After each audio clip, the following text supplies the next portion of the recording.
Assalamualaikum warahmatullahi wabarakatuh. Hai Sobat AA, gimana nih kabarnya?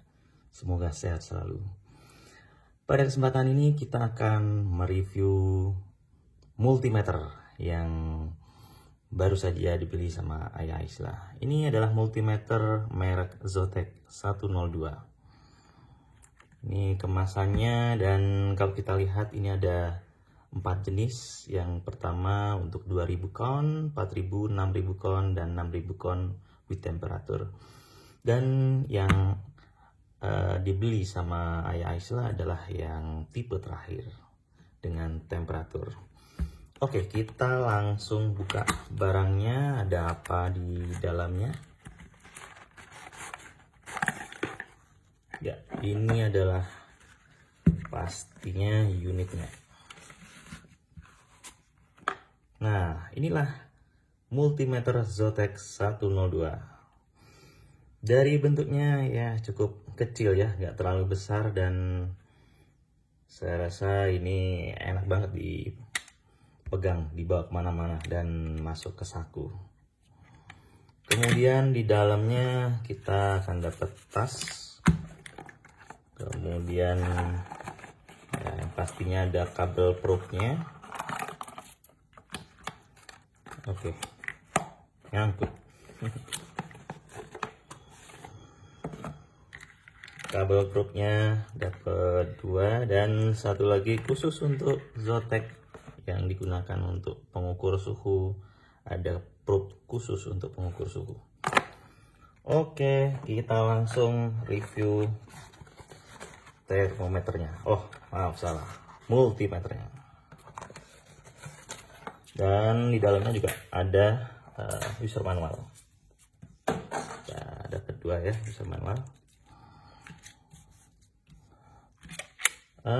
Kita coba cek dulu baterainya. Kira-kira menggunakan baterai ukuran berapa dan jumlahnya berapa? Sepertinya jumlahnya 2 ya, ini ya.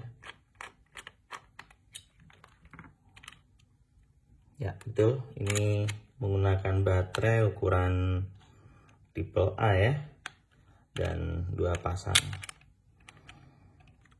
Oke, kita kembalikan.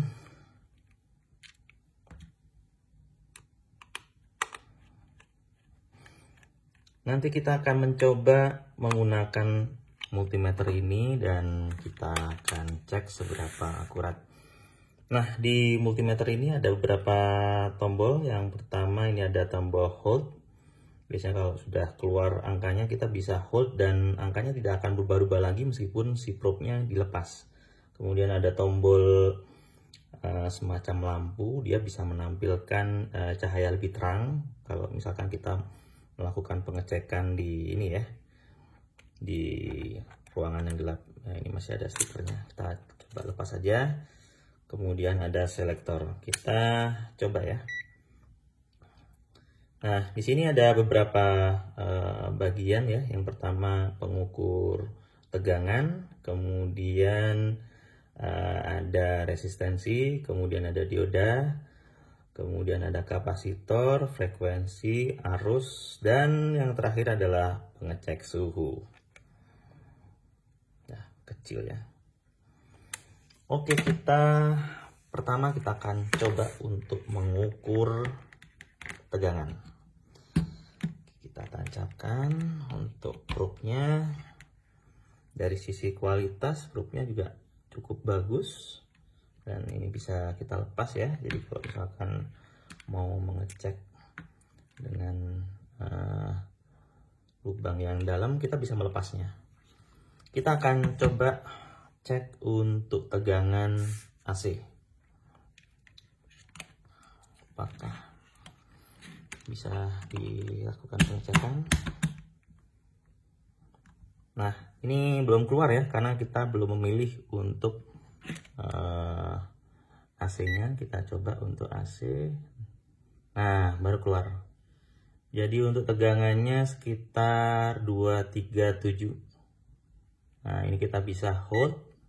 Nah, ini ada keluar tulisan hold ya. Jadi kalau misalkan kita lepas si probe-nya, nah ini masih bisa tercatat nilainya berapa, dan ini bisa kita nyalakan lampunya dan kita bisa matikan. Kalau misalkan cahaya cukup terang, kita matikan saja biar menghemat baterai. Nah, kita coba pengukur frekuensi berapa sih untuk frekuensi dari tegangan listrik yang ada di PLN ini ya. Ini harusnya sekitar 60 ya. Kita coba select untuk frekuensi ya, sekitar 50 lah frekuensinya, 50 sampai 60 biasanya. Oke, berarti untuk tegangan AC bisa kita gunakan. Selanjutnya kita akan mencoba untuk mengukur ya untuk tegangan DC. Nah, ini saya punya charger ya, charger yang sudah kita pasang biar mudah aja untuk mengukurnya. Ini micro USB yang female, kita coba masukkan dan kita akan ukur tegangan DC nya. Nah, ini kita sudah pilih DC, ini ada ground dan ini ada ground, dan satunya ada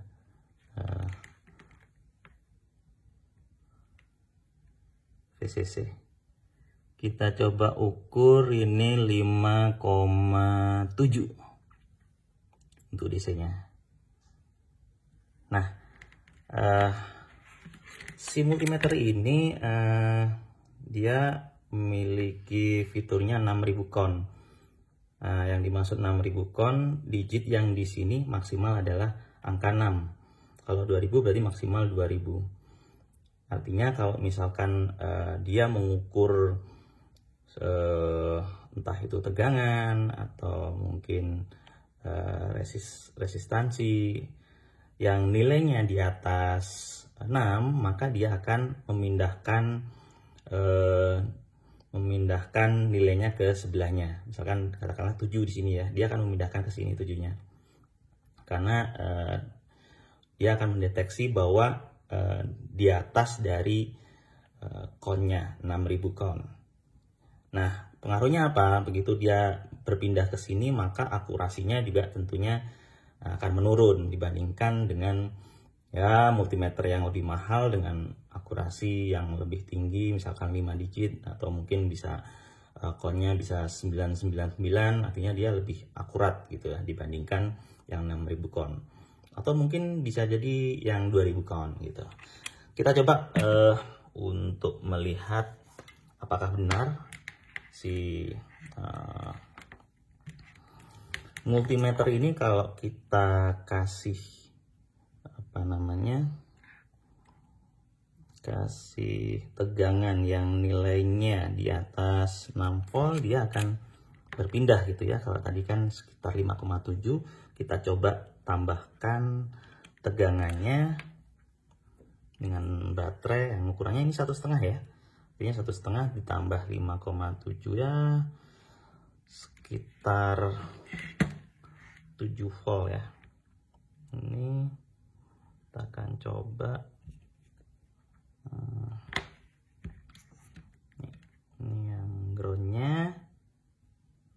Oke, kemudian ini kita sambungkan ke sini. Kita akan bikin rangkaian serial. Nah, sebentar. Ini sudah, ini udah JC. Oke. Nah, ternyata memang benar bahwa kalau si pengukurannya yang diukur di atas 6, nah, dia akan bergeser. Nah, jadi gini ya, di atas 6 dia akan bergeser. Yang tadinya di sini 5, sekian, karena kita bikin rangkaian yang serial, artinya 7 sekian, maka dia akan bergeser segini. Berarti yang di belakang komanya jadi ada 2 angka, yang tadinya di belakang koma jadi 3 angka.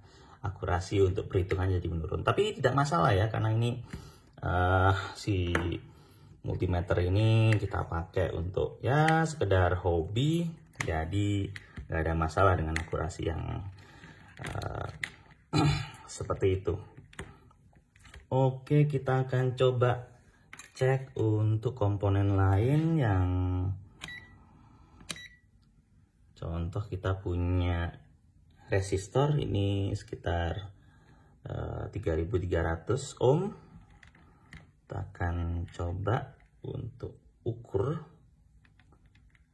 Nah, ini apakah benar? Nah, si multimeter bisa mengukur resistor 3300 ya, 330 ohm, dan kalau kita lihat di sini terukur 332. Jadi cukup akurat sih kalau menurut Ayah Aisla. Ini cukup lah kalau dipakai di buat hobi gitu ya. Kita coba ukur kapasitor ya. Nah, ini kita pilih yang satuannya nanofarad, dan Ayah Aisla punya kapasitor dengan kapasitas 10 mikrofarad. Oke, kita akan coba tes si kapasitor ini.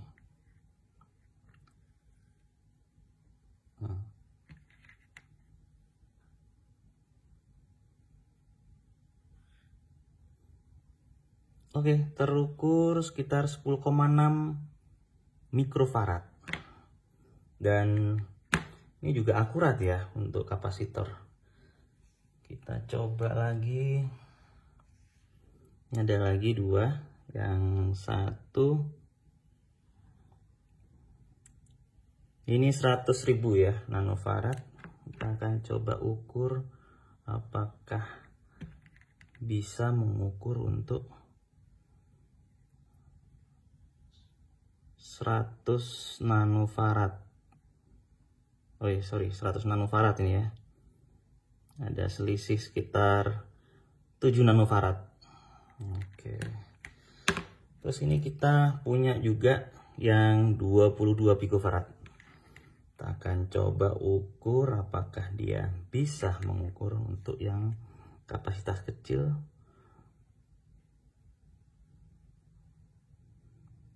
Dan di sini tertulis 2,9 ya. Ini agak jauh ya. Agak jauh dari kapasitas yang asli. Kalau kita coba cek di sini, kita bisa melihat sebenarnya ya, si multimeter ini bisa mengukur berapa minimalnya. Di sini ada 9 nanofarad sampai 9 milifarad. Sebenarnya untuk picofarad dia tidak recover, makanya kalau kita lihat datanya masih kurang tepat gitu ya. Oke, kita akan coba cek untuk LED, light emitting dioda. Jadi kita akan pilih yang dioda. Nah, ini yang positif itu yang di sini. Oke. Oh, sorry, kebalik. Yang merah positif. Nah, untuk dioda kita bisa ngecek apakah dioda ini masih berfungsi atau enggak gitu ya. Nah, kalau misalkan tidak berfungsi, biasanya kalau kita pakai dengan ukuran multimeter, dia akan menghasilkan 0, artinya itu akan short gitu, si dioda rusak. Nah, di multimeter ini untuk LED ini bisa sekaligus menyalakan si LED-nya. Jadi kita bisa lebih mudah nih untuk mengecek apakah si LED itu masih keadaan baik atau enggak. Kalau kita punya dioda yang hitam itu, kita bisa ngecek yang tadi itu dengan cara itu. Dan ini untuk mengecek satu jaringan short atau enggak itu kita bisa menggunakan yang selektor untuk mengecek si rangkaian tersebut short atau enggak. Jadi kalau misalkan kita ngecek di sebuah rangkaian gitu, katakanlah ini rangkaian, kalau misalkan si rangkaian itu short, dia akan bunyi. Nah, ini tidak short ya. Nah, itulah fungsi multimeter yang untuk mengecek rangkaian. Oke, selanjutnya ini untuk mengecek frekuensi udah kita coba. Sekarang kita akan mencoba mengecek arus. Oke, nah ini kita coba pakai LED dan kita pasang LED-nya ini ke sumber tegangan yang tadi, ke charger handphone ya. Kemudian kita pasangkan di LED-nya di kutub positifnya. Kemudian kita bisa langsung tes saja di sini apakah bisa.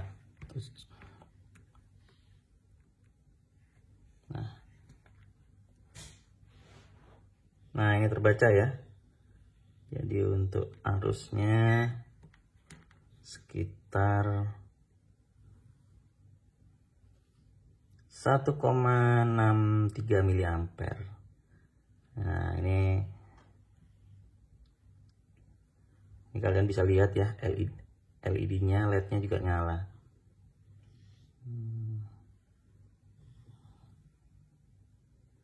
Oke. Nah, termometer ini salah satu kelebihannya adalah untuk mengecek suhu. Kita coba melakukan cek suhu dengan yang khusus untuk suhu. Ya, kita coba untuk suhu ruangan aja ya.